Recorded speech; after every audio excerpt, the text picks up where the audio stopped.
CPMI, que apura as fraudes no INSS, aprovou a quebra do sigilo bancário de filho do presidente Lula. Sessão foi marcada por confusão e bate-boca entre aliados e opositores do atual governo. Já a CPI do crime organizado aprovou a quebra de sigilo fiscal da empresa registrada em nome dos irmãos do ministro do STF, Dias Toffoli. Censo do Ministério da Educação revelou queda do número de estudantes do ensino médio. Sebrae apontou o recorde da abertura de empresas no ano passado, com mais de 5 milhões de novos negócios no país. Itamaraty alertou os brasileiros para não caírem no golpe de alguns anúncios de empregos no exterior, onde muitos viram escravos.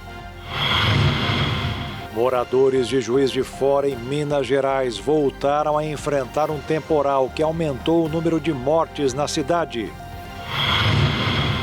E cientistas americanos começam a desenvolver um novo exame de sangue que definirá com maior precisão quanto tempo as pessoas poderão viver a mais. Agora no Jornal das 22.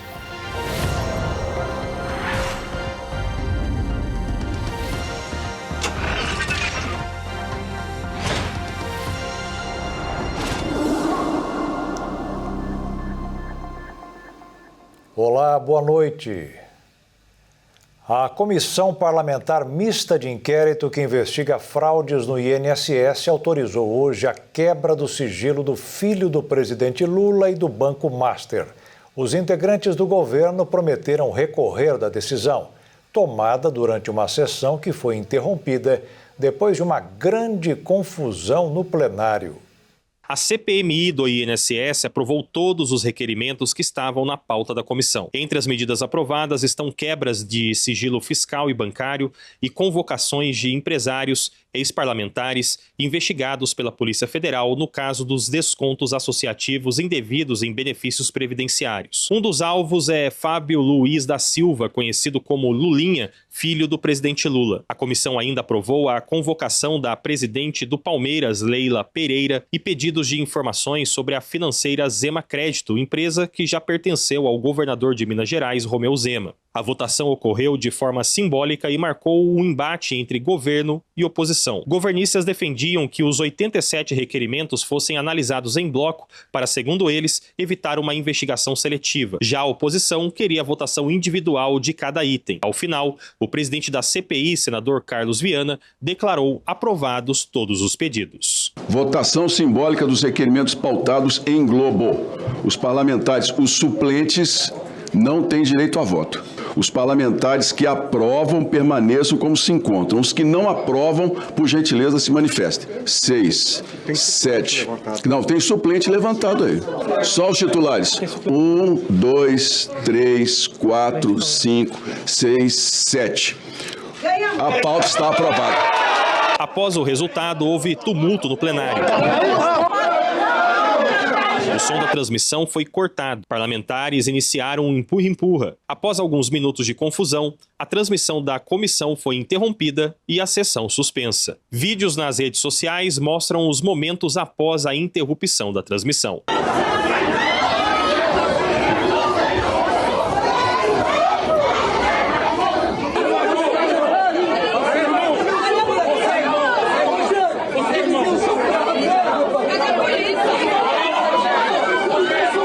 Já do lado de fora da sala da comissão, em entrevista coletiva, parlamentares da base do governo disseram que o presidente da comissão, o senador Carlos Viana, fraudou a votação. O presidente fraudou.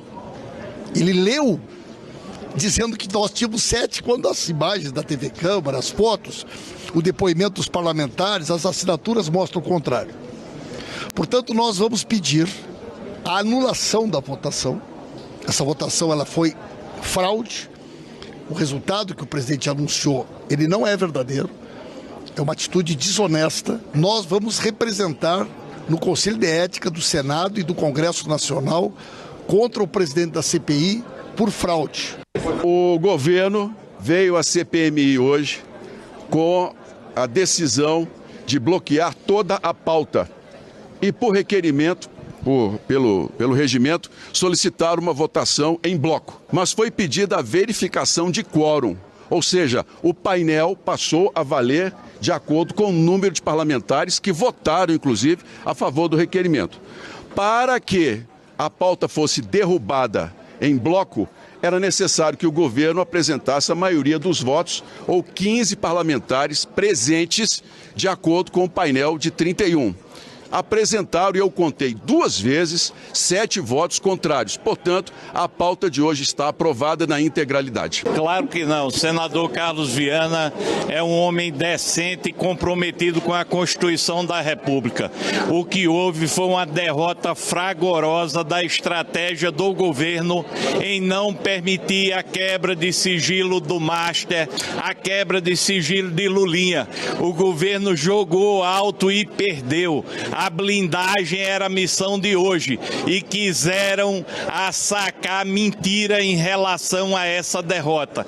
Também foram aprovadas a convocação de João Roma, ex-ministro da Cidadania, e a quebra de sigilo e convocação de ex-assessores ligados ao Senado. O relator da comissão, o deputado Alfredo Gaspar, já havia apresentado o novo requerimento para a convocação de Lulinha após tentativa anterior ter sido rejeitada no mês de dezembro. Durante a sessão, o líder do governo no Congresso, Randolfo Rodrigues, afirmou que a base defendia a inclusão de outros nomes na investigação. Do lado da oposição, parlamentares afirmaram que não haveria blindagem e que todos os requerimentos deveriam ser analisados. Ao final da reunião, o presidente da CPMI declarou que o governo não apresentou o número suficiente de votos para rejeitar os requerimentos em bloco e que, por isso, toda a pauta foi aprovada. Com um prazo de funcionamento da comissão previsto para terminar no fim de março, os pedidos aprovados agora devem ser analisados nas próximas semanas. O Supremo Tribunal Federal adiou para o dia 25 de março a votação que poderá colocar fim ao pagamento de penduricalhos no serviço público. Mesmo assim, as decisões dos ministros Flávio Dino e Gilmar Mendes, que suspenderam os pagamentos, continuarão válidas até lá. Na sessão desta quinta-feira, o julgamento do caso foi iniciado, mas os ministros decidiram adiar a votação para analisar a complexidade do tema. No dia 5 de fevereiro, o ministro Flávio Dino determinou a suspensão dos penduricalhos que não estão previstos em lei. A decisão deve ser aplicada pelos poderes judiciário, legislativo e executivo nas esferas federal, estadual e municipal, que terão prazo de 60 dias para revisar e suspender pagamentos dessas verbas indenizatórias que não respeitam o teto. No mesmo dia, o Supremo e a cúpula do Congresso deram o primeiro passo para regulamentar o pagamento dos penduricalhos e decidiram fechar um acordo para a criação de regras de transição para as verbas extra-teto. A regulamentação foi uma das determinações que constam na decisão de ministro Flávio Dino. O presidente do Supremo Tribunal Federal, Edson Fachin, ressaltou que para o dia 25 de março já está previsto o julgamento de 2 processos sobre o mesmo tema, com repercussão geral. Os casos estão sobre a relatoria do ministro Alexandre de Moraes. A repercussão geral é um mecanismo que permite que o STF, ao decidir um caso, adote um entendimento uniforme a ser aplicado em instâncias inferiores. Fachin também solicitou que os demais ministros verifiquem se há processos em seus gabinetes com temas semelhantes, que também possam ser julgados no mesmo dia. A quantidade de estudantes no ensino médio diminuiu para o número mais baixo do século no país. A estatística faz parte do cenário do censo do setor, apresentado hoje pelo Ministério da Educação. Entre 2024 e 2025, o número de matrículas na educação básica brasileira apresentou uma queda de mais de 1 milhão. É o que mostram os dados do Censo Escolar 2025, divulgados nesta quinta-feira pelo INEP. O ensino médio foi o maior atingido por essa evasão de alunos, apesar das iniciativas do Ministério da Educação, o MEC, para combater isso, como com os programas Pé de Meia e o Novo Ensino Médio. O número de matrículas diminuiu em 2025 e atingiu o menor patamar do século XXI. Na rede pública, a queda foi de aproximadamente 6,30%. Já na rede privada foi diferente, já que teve um aumento de 0,59%, com o total entre as duas representando uma redução de 5,39%. De acordo com o ministro da Educação, Camilo Santana, há 2 fatores que explicam essa diminuição. Nos últimos 4 anos, houve uma queda na população em idade escolar, ou seja, as pessoas têm tido menos filhos. E além disso, o número de alunos que estão repetindo de ano está diminuindo. O ministro afirmou que esse dado pode ser considerado positivo, apesar de que esse aumento de aprovações levanta uma dúvida se esses dados representam alunos mais aplicados em aula ou em um sistema de escolas com aprovação automática. O diretor Marcelo Teixeira traz um alerta sobre esses dados. Todos os educadores e criadores de políticas públicas precisam ter preocupação com esses dados. Os dados, eles informam um número frio. Criadores de política pública devem se perguntar: será que nós estamos fazendo com que as escolas acolham melhor os nossos alunos? Ou estamos simplesmente aprovando automaticamente, fazendo com que essa jornada aconteça mais rápido? O que também chamou a atenção no censo apresentado hoje foi o aumento do número de matrículas na educação profissional. As estatísticas mostraram que no ano passado o país tinha 2,5 milhões de estudantes atentos exclusivamente aos ensinamentos de profissões, um aumento de quase 24% em relação ao ano anterior.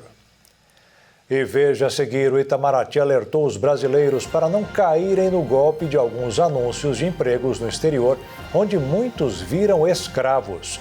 E o Sebrae apontou o recorde da abertura de empresas no ano passado, com mais de 5 milhões de novos negócios no país.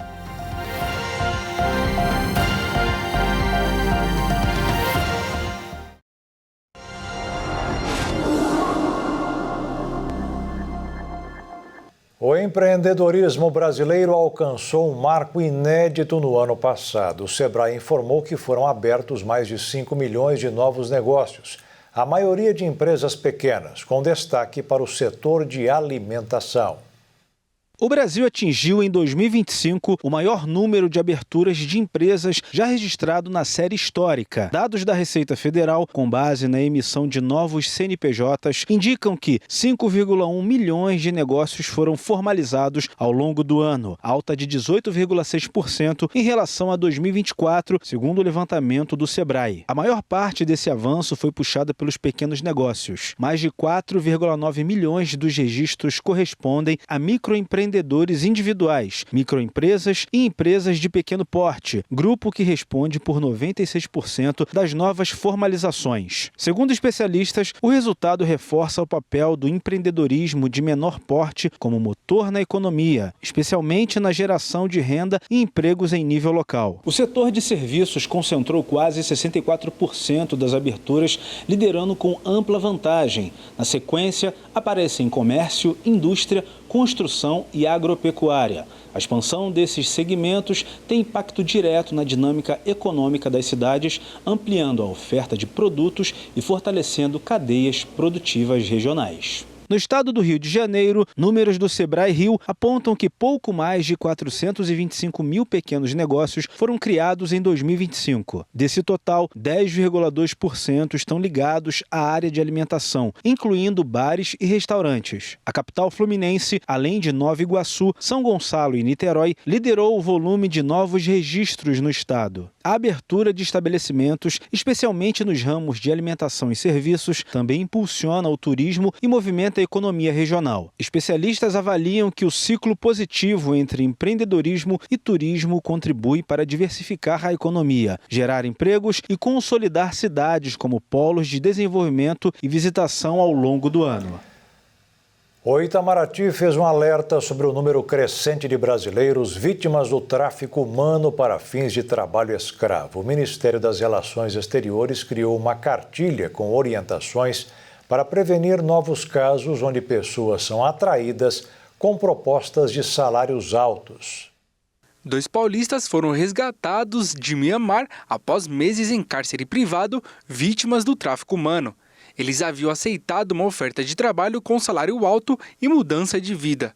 Quando chegaram no país que está em guerra civil, tiveram seus passaportes confiscados e foram mantidos em cativeiro por um grupo que opera golpes online.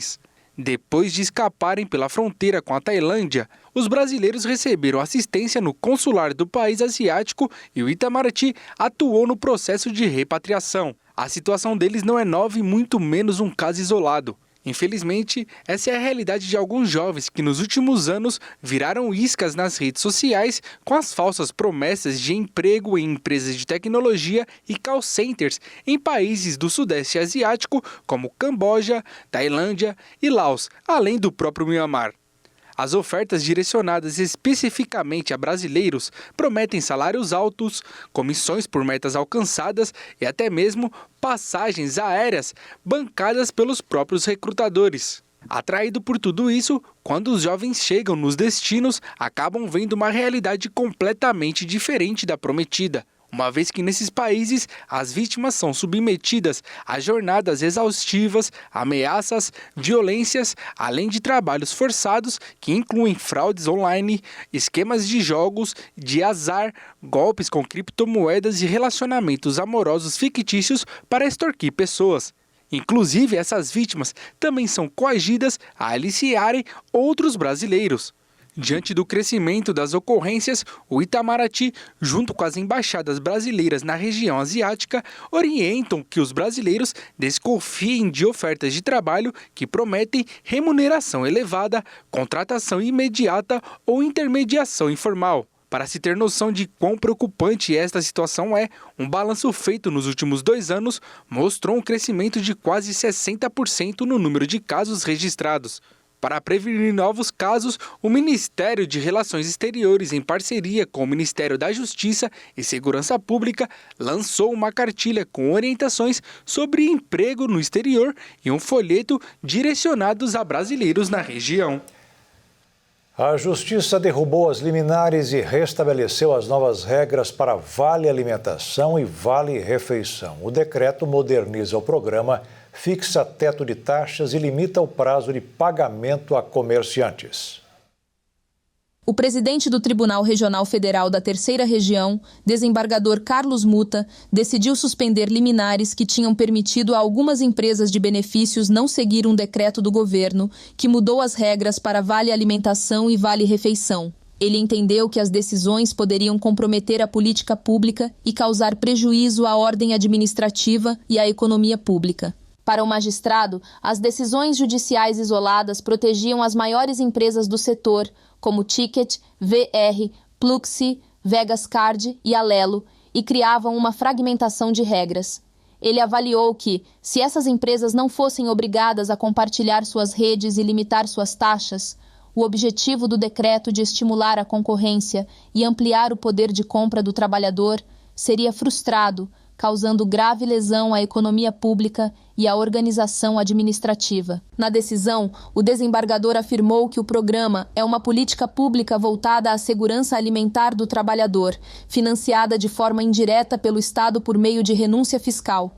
Por isso, considerou legítima a intervenção do governo para regular o setor e direcionar o comportamento das empresas. Com as novas regras, os cartões do PAT devem ser aceitos em qualquer terminal habilitado, sem cláusulas de exclusividade entre empresas e restaurantes ou supermercados. O decreto fixou o teto de 3,6% para a taxa de desconto dos estabelecimentos e teto de 2% para a tarifa entre a empresa emissora do cartão e a da maquininha. Além disso, o prazo para que restaurantes e supermercados recebam o valor das vendas foi limitado a até 15 dias corridos. Com as novas regras, os cartões do PAT devem ser aceitos em qualquer terminal habilitado, sem cláusulas de exclusividade entre empresas e restaurantes ou supermercados. O decreto fixou o teto de 3,6% para a taxa de desconto dos estabelecimentos e teto de 2% para a tarifa entre a empresa emissora do cartão e a da maquininha. Além disso, o prazo para que restaurantes e supermercados recebam o valor das vendas foi limitado a até 15 dias corridos. O mercado financeiro passou mais um dia atento ao que está acontecendo no exterior, além do reinício das negociações entre o Irã e os Estados Unidos sobre um programa nuclear do país muçulmano. Os operadores voltaram a mostrar preocupação com as empresas de inteligência artificial. O clima oscila com facilidade entre o entusiasmo e o temor de uma bolha no setor. Hoje foi dia do receio. No Brasil, o dólar interrompeu a sequência de baixas e subiu 0,13%, sendo cotado em R$ 5,13. Na Bolsa, o movimento também foi de 0,13%, mas de queda, aos 191.005 pontos. O Centro de Triagem de Animais Silvestres de Três Lagoas, no Mato Grosso do Sul, está se transformando em referência no tratamento e reabilitação. No local, já foram atendidos mais de 140 animais. Inaugurado há pouco mais de 2 meses, o Centro de Triagem de Animais Silvestres de Três Lagoas já atendeu mais de 140 animais de diferentes espécies. A maior parte é de aves. Filhotes que caem do ninho, principalmente de aves no período reprodutivo. Os filhotes dão o primeiro voo e acaba ficando sem a mãe ali. A pessoa vai, pega esse animal e leva até a gente. E aí precisa de um trabalho muito minucioso, um trabalho de dedicação, porque os filhotes precisam, além de temperatura adequada, ele precisa de uma alimentação adequada também. Até então, os animais eram resgatados pela Polícia Militar Ambiental e trazidos para Campo Grande, o que causava um transtorno não só para as equipes, mas também para os bichos. Os animais silvestres, eles têm a fisiopatologia de estresse. E isso, nesse estresse de transporte, o animal levado geralmente por trauma, alguma coisa assim, acabaria gerando uma dificuldade no tratamento posterior. Agora, a região tem uma estrutura própria. Todo o atendimento é feito ali mesmo no CETAS, que conta com equipes técnicas especializadas, o que possibilita aos pacientes tratamento e reabilitação em um período mais curto, até retornarem à natureza. Foi um atropelamento e ele estava muito desidratado, né? E aí eu me dediquei bastante às primeiras 24 horas ali para poder estabelecer os sinais vitais, né, dele. E aí ele foi respondendo. No terceiro dia ele já começou a responder. E aí a gente começou a fazer alimentação adequada, né? Com iogurte natural, com carne, proteínas, rações, leite de cabra. Demos uma dieta especial para ele e ele foi se recuperando, né? E aí, em 30 dias, ele demonstrou assim, que estava excelente e a gente realizou a soltura dele. Quem também poderá voltar em breve ao ambiente natural é este lobinho, que passará por um processo de readaptação, pois estava sendo criado como um animal doméstico. A mulher recebeu esse animal na casa e aí ela percebeu que não era um animal doméstico, né? E ele foi ficando lá. E ela percebeu e aí ela falou, não, vou procurar o órgão de responsabilidade poder fazer a entrega, porque pode gerar multa, tudo isso. E ele é um animal, assim, muito dócil, sabe? Ele já está bem domesticado. E aí a gente tem que fazer uma adaptação, né? Para poder fazer a reabilitação desse animal para uma soltura no futuro. Mas aí tem que ser um trabalho de muita dedicação, porque ele está bem domesticado. E a seguir, a CPI do crime organizado aprovou a quebra de sigilo fiscal da empresa registrada em nome dos irmãos do ministro do STF, Dias Toffoli. E a ex-primeira-dama Hillary Clinton negou o envolvimento com o esquema de Jeffrey Epstein e pediu a convocação do presidente Trump para falar sobre o assunto.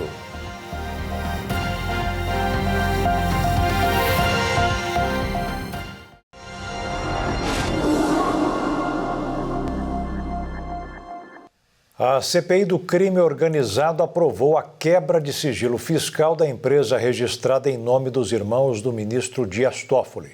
A CPI também aprovou o convite para que o ministro preste depoimento na comissão. O comparecimento do magistrado não é obrigatório, já a ida do banqueiro Daniel Vorcaro, que foi convocado, sim. A CPI do crime organizado aprovou uma série de convites, convocações e pedidos de quebra de sigilo no âmbito das investigações que envolvem o Banco Master. Entre as decisões, o colegiado aprovou o convite para que o ministro do Supremo Tribunal Federal, Dias Toffoli, compareça à comissão e também foi autorizada a quebra do sigilo fiscal da empresa Maridit Participações, da qual o ministro é sócio no período entre 2022 e 2026. A empresa vendeu participação no Resort Itaiaia e a um fundo ligado à instituição financeira investigada. Além do convite a Toffoli, foram aprovadas as convocações dos irmãos dele, José Carlos Dias Toffoli e José Eugênio Dias Toffoli, gestores da Maridit. Em entrevista coletiva, o senador Alessandro Vieira comentou o resultado da votação. Porque a gente consegue aprovar convites e convocações que permitem a investigação de um presidente de banco que praticou uma fraude acima de 50 bilhões de reais e também abre a possibilidade de esclarecer a eventual envolvimento, participação de figuras ligadas a ministros da Suprema Corte. Ninguém está sendo condenado previamente, mas é preciso investigar, porque numa república de verdade, todo mundo pode ser investigado, todo mundo é igual debaixo da lei. E como convite, eles têm a liberdade de vir ou não. A Casa, no entendimento da consultoria, não tem a capacidade de convocar ministros de outro poder, assim como não pode convocar governadores. E, repito, o importante é você ter a coleta dos documentos e testemunhas. No caso dos irmãos de Toffoli, o comparecimento é obrigatório, já o convite ao ministro é facultativo. A comissão ainda aprovou o convite ao ministro do Supremo, Alexandre de Moraes, e a convocação de Daniel Worcar, apontado como dono do Banco Master. As deliberações ocorreram em votação simbólica proposta pelo presidente da CPI, senador Fabiano Contarato. Foram analisados em blocos os requerimentos que não envolviam dados financeiros sigilosos. Também foram aprovados convites à advogada Viviane Barsi de Moraes, ao ministro da Casa Civil Rui Costa, ao presidente do Banco Central Gabriel Galípolo e ao ex-ministro da Fazenda Guido Mantega. Ao longo da sessão, a base governista incluiu a lista de convocados, como é o caso do ex-ministro da Economia Paulo Guedes e o ex-presidente do Banco Central Roberto Campos Neto. Nesses casos, a presença também é obrigatória. Os requerimentos foram apresentados pelos senadores Randolfo Rodrigues e Jacques Wagner. Segundo os autores, os depoimentos devem esclarecer decisões e políticas adotadas durante o período em análise. A CPI também previa ouvir o ex-deputado estadual do Rio de Janeiro, Tiago Raimundo dos Santos Silva, conhecido como TH Joias. O comparecimento dependia de autorização judicial e não houve decisão até o encerramento da reunião. Com isso, a sessão foi encerrada após a aprovação dos requerimentos. A Justiça bloqueou hoje 376 milhões de reais em ações que o banqueiro Daniel Worcar e mais 2 sócios dele tinham no Banco de Brasília. O dinheiro ficará bloqueado e poderá ser usado no futuro para a recomposição do patrimônio da instituição. O processo está em sigilo. O Banco de Brasília é investigado pela compra suspeita de 12 bilhões de reais de carteiras do Banco Master com indícios de fraude. A previsão é de um prejuízo de 5 bilhões de reais, mas o valor exato será conhecido apenas no mês que vem com a divulgação do balanço do BRB. O Exército Brasileiro indicou uma mulher pela primeira vez na história para ser promovida general nas Forças Armadas. É a médica pediatra Cláudia Lima Guzmão Cacho, de 57 anos. Ela ingressou no Exército em 1996 e construiu a carreira na área de saúde da Força. Cláudia Guzmão foi proposta para promoção ao generalato pelo alto comando do Exército, após uma votação secreta realizada na última quarta-feira. Se confirmada em decreto do presidente Luiz Inácio Lula da Silva, a promoção pode representar um marco em um longo processo de inclusão feminina no serviço militar, que passou a admitir mulheres em seus quadros complementares de oficiais somente a partir de 1992. Já o alistamento voluntário feminino para servir como soldado começou no ano passado. Uma comissão liderada por republicanos interrogou a ex-primeira-dama e secretária dos Estados Unidos, Hillary Clinton, sobre suas ligações com Jeffrey Epstein. Ela disse que não tem informação alguma sobre o escândalo, mas pediu que Donald Trump testemunhe sobre as próprias conexões do presidente com o criminoso.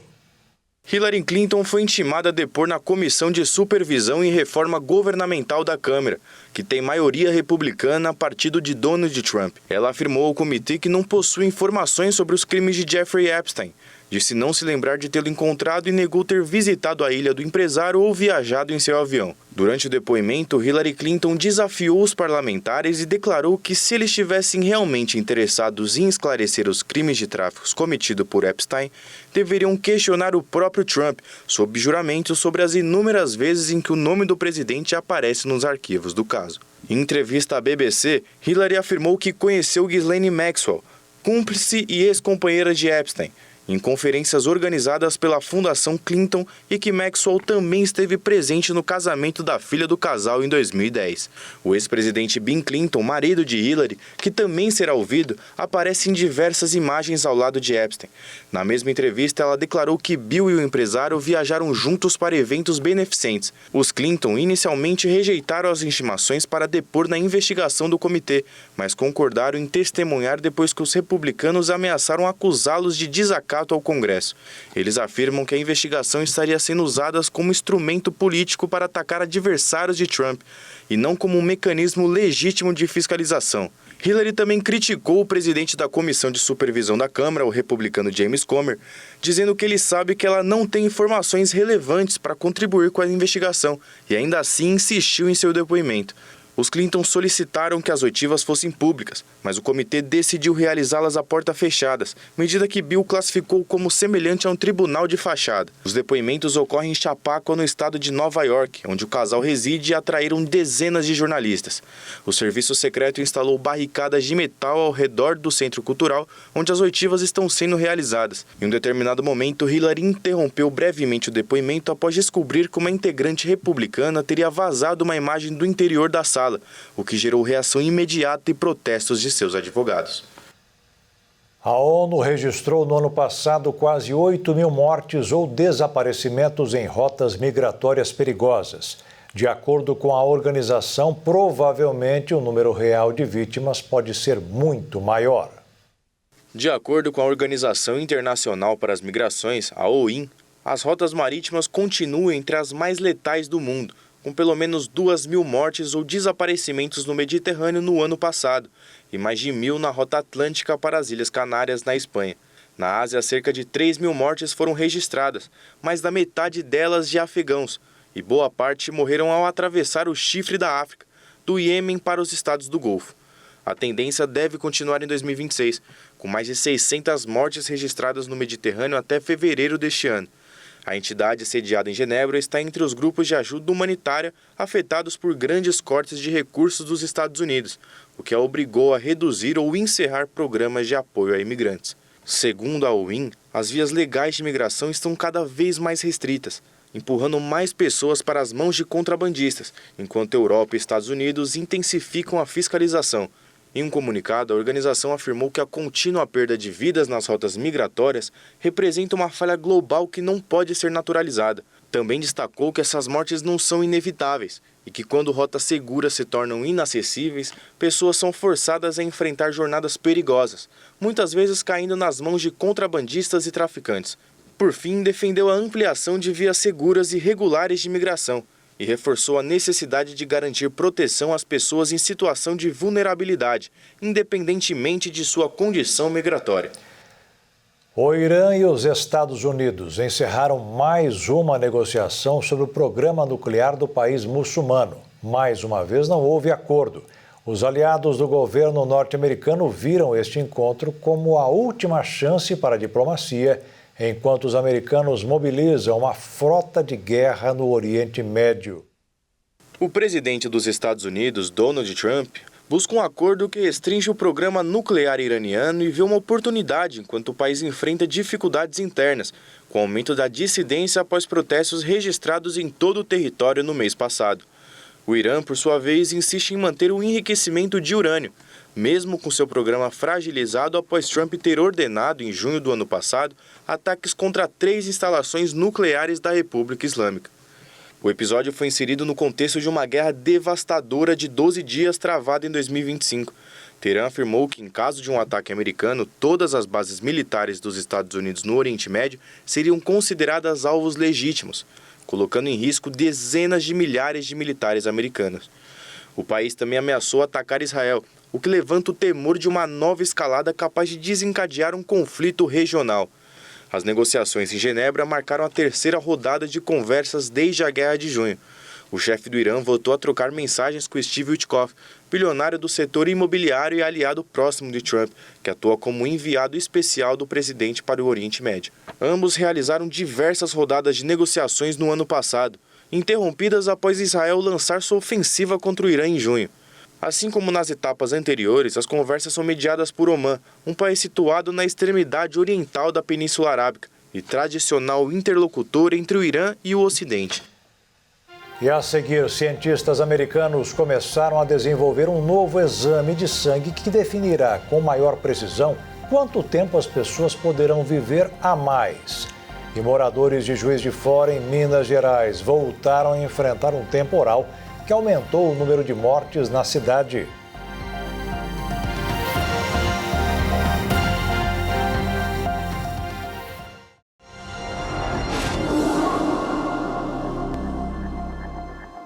Voltou a chover forte em Juiz de Fora, Minas Gerais. A água invadiu o subsolo de um hospital. Até o momento, 59 pessoas morreram na zona da Mata Mineira. As fortes chuvas em Juiz de Fora não dão trégua para as autoridades de resgate da cidade. Nesse novo episódio, o subsolo de um dos principais hospitais do município teve o pavimento alagado. A prefeitura informou que a parte atingida era a administrativa, que tinha o almoxarifado e o refeitório. Apesar do contratempo, os atendimentos não precisaram ser suspensos. O excesso de chuva ocorre em meio à maior tragédia climática recente, com inúmeras mortes e desaparecidos. Entre as vítimas está um policial penal que auxiliava nos resgates dos vizinhos, quando durante um novo deslizamento acabou sendo soterrado junto com a esposa. Diante do crescimento do número de ocorrência, a Defesa Civil revelou novos dados, onde a cidade de Juiz de Fora tem mais de 400 desabrigados e quase 200 desalojados. Apesar do número elevado, a prefeitura da cidade não confirma o balanço da Defesa Civil e afirma que esses números são ainda maiores. O governo estadual anunciou que montou uma grande operação com mobilização em várias frentes com materiais de ajuda humanitária, além de um posto de comando integrado para ajudar a população. Além disso, a Secretaria de Justiça, junto com a Segurança Pública, afirmou que alguns presos ajudarão na limpeza das vias sob supervisão dos policiais penais. As cidades de Juiz de Fora e Ubá continuam em estado de calamidade pública. As autoridades reforçam que a população deve evitar áreas alagadas e regiões com risco de deslizamento, além de seguir as orientações dos órgãos oficiais. Além disso, a preocupação aumenta, já que novos temporais são esperados pelo menos até o final de semana. Um novo levantamento mostrou que o número de mortos em casos de chacinas policiais dobrou em 4 capitais brasileiras. De acordo com o estudo, os confrontos entre facções por território também aumentaram. As regiões metropolitanas de Belém, Recife, Salvador e Rio de Janeiro tiveram um aumento em índices de violência policial ao longo do ano de 2025. O relatório foi feito por uma organização não governamental, o Instituto Fogo Cruzado, que monitora confrontos armados há 10 anos. O levantamento apontou que um total de 346 pessoas foram mortas nas regiões metropolitanas das 4 capitais em casos de chacinas policiais, que são as ocorrências em que agentes de segurança do Estado deixaram 3 ou mais mortos. O número foi mais que o dobro em relação às mortes nas mesmas condições registradas no ano anterior. O Instituto não avaliou a legalidade das ações, que muitas vezes leva anos para ser analisada na Justiça.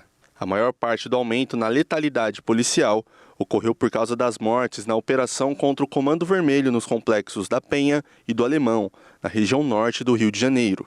Ela superou o massacre do Carandiru e se tornou a ação policial com o maior número de mortos na história do país. Os casos de homicídio doloso com a intenção de matar tiveram uma queda no Rio, e quando considerados todos os crimes violentos, letais e intencionais, a capital carioca teve uma queda. O Instituto Fogo Cruzado também identificou que houve uma ampliação nas disputas armadas por território.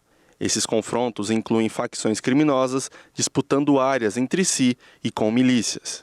Apenas na região metropolitana do Rio foram 275 tiroteios motivados por disputas territoriais. Na região metropolitana de Salvador, também teve um aumento de mortes em ações policiais. mas caiu o número de tiroteios registrados na capital baiana. Em Belém e no Recife, o cenário foi parecido, uma maior quantidade de casos, mas a maioria por disputas entre grupos armados. Cientistas dos Estados Unidos descobriram um exame de sangue que poderá identificar com maior precisão a chance de uma pessoa viver mais. A técnica, que assim que estiver pronta, será disponível às pessoas de qualquer idade e deverá chamar mais a atenção dos idosos. Um exame de sangue em desenvolvimento pode ajudar a estimar a probabilidade de sobrevida em pessoas idosas. A proposta é identificar, por meio de marcadores biológicos, quem tem maior chance de viver mais tempo e quem pode precisar de intervenções preventivas. Os resultados foram publicados na revista científica Aging Cell e apontam que pequenas moléculas presentes na corrente sanguínea podem servir como sinalizadores precoces de risco. O estudo revelou que fragmentos específicos de RNA, moléculas que participam da regulação genética, têm potencial para indicar com alto grau de precisão se um idoso tende a sobreviver por pelo menos mais 2 anos. Essas estruturas microscópicas podem influenciar a expressão do DNA e estão associadas ao desenvolvimento de diversas doenças relacionadas ao envelhecimento. Em testes realizados pelos pesquisadores, um conjunto de 6 dessas moléculas alcançou um índice de acerto de até 86% na previsão de sobrevida no período analisado, resultado posteriormente validado em um segundo grupo independente. A partir dessa descoberta, os cientistas pretendem aprofundar as investigações para avaliar se intervenções como mudanças de estilo de vida, novos medicamentos ou terapias específicas podem alterar esses marcadores biológicos. A expectativa é que, no futuro, o exame contribua para a estratégia de cuidado mais personalizadas, permitindo ações antecipadas para ampliar qualidade e expectativa de vida na população idosa. A cirurgia robótica se tornou um método mais visado por causa da praticidade no trabalho, uma melhor facilidade na recuperação do paciente. E pensando em melhorias do processo, o ensino da cirurgia por robôs deixou de ser restrito apenas a profissionais formados e chegou para os alunos nas universidades. 18 anos após o primeiro procedimento de cirurgia robótica no Brasil, o ensino da técnica deixou de ser restrito apenas a profissionais formados. Grande parte dos espaços voltados à prática de cirurgia robótica para estudantes foi inaugurada há pouco tempo, tanto em instituições públicas quanto privadas. As práticas do tipo entre estudantes não formando também são incomuns no exterior, embora estejam ganhando espaço. Esse tipo de cirurgia é utilizada em diferentes especialidades. Na cirurgia robótica a gente usa um equipamento que tem uma imagem em 3D e o cirurgião faz a cirurgia sentado, do jeito que eu estou aqui do lado do equipamento, e com isso você consegue fazer cirurgias reconstrutivas grandes e o paciente ter menor morbidade, ou seja, conseguir se recuperar mais rapidamente, ter benefícios também por causa do aumento da imagem. O robô amplia a imagem de 10 a 15 vezes, consequentemente você consegue fazer a cirurgia com mais detalhe. E uma cirurgia também onde a gente tem o mesmo movimento da mão da gente dentro do paciente. Então a gente faz com uma delicadeza grande por causa de um filtro de tremor também. Mesmo assim, o custo milionário do equipamento continuou a ser um dos principais impedimentos para uma maior utilização. Várias universidades pelo Brasil adotaram as cirurgias tecnológicas. Em instituições como a Universidade Estadual Paulista de Botucatu e a Universidade Federal de Goiás, o processo já começou avançado. As duas universidades ganharam um espaço exclusivo para o estudo. Já a Faculdade Sírio-Libanês adotou o tema de outras formas. Isso porque os seus alunos são iniciantes. Existem atividades de visita a um centro cirúrgico e outros ambientes com amplo uso da tecnologia. Começar o dia em movimento pode transformar humor, foco e produtividade. Com alguns minutos de exercício pela manhã, é possível melhorar a disposição, reduzir o estresse e organizar a rotina. Cada vez mais estudos apontam que o exercício matinal é um importante aliado da saúde física e mental. Para quem busca mais energia ao longo do dia, se exercitar nas primeiras horas da manhã pode fazer diferença. O movimento ativa a circulação, desperta o corpo e ajuda a entrar no ritmo da rotina. Biologicamente, estimula a liberação de endorfina, dopamina e serotonina, que são substâncias ligadas ao bem-estar, além de contribuir para o controle do cortisol, o hormônio do estresse. O ideal é que você faça treinamentos de alta intensidade, né, com descanso. Então, de 20 a 30 minutos seria o ideal, né? Exercícios como caminhada, corrida, agachamentos, exercícios de flexão que você consegue fazer em casa, se não conseguir ir numa academia ou sair de casa, né? Exercícios com elásticos, hoje a gente tem fácil acesso para comprar esses elásticos e esses materiais e está realizando em casa. Segundo o Ministério da Saúde, a prática regular de atividade física é fundamental para prevenir doenças crônicas como hipertensão, diabetes e problemas cardiovasculares. Especialistas também destacam que se exercitar pela manhã aumenta as chances de manter a constância, já que reduz a interferência de compromissos e imprevistos ao longo do dia. Além dos ganhos físicos, o impacto na saúde mental também é expressivo. Quem mantém o hábito pela manhã costuma relatar mais foco, sensação de realização e melhor organização do tempo. A prática regular também contribui para a qualidade do sono. Ela pode estar acordando um pouquinho, uns 10, 15 minutos antes do que já acorda normal da sua rotina, e fazendo exercícios em casa para depois ir começando uma rotina mais rigorosa, né, com exercício mais localizado e aumentando gradativamente. Pode fazer polichinelo sem impacto, você pode fazer se você não tiver nenhuma questão de problema de saúde que te impeça, né? Você pode fazer o polichinelo, você pode fazer corrida no lugar, você pode ir em casa, né? Você pode fazer agachamento na cadeira, sentar. Aí se você consegue introduzir isso antes de sair de casa, o seu rendimento e o despertar do seu corpo durante o rendimento do seu dia, né, será muito mais vantajoso. Mais do que estética, o exercício matinal é uma estratégia de prevenção e qualidade de vida, um hábito simples que pode refletir em mais equilíbrio, produtividade e saúde ao longo do dia. E o Jornal das 22 termina aqui. Uma boa noite para você e fique na paz. Tchau.